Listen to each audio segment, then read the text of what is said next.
The HyperX Cloud 3 wireless headset uses a 2.4 GHz USB dongle for low latency audio.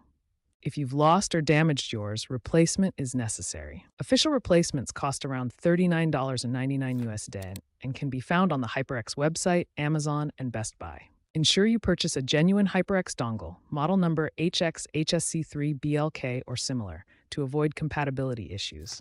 Generic third-party adapters often fail to pair correctly due to proprietary encryption. Once you have the replacement, you'll need to manually repair it with your headset by putting the headset in pairing mode.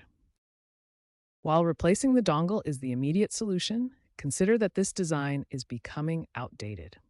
Trends indicate a shift towards integrated Bluetooth or multi-device connectivity to reduce reliance on dongles.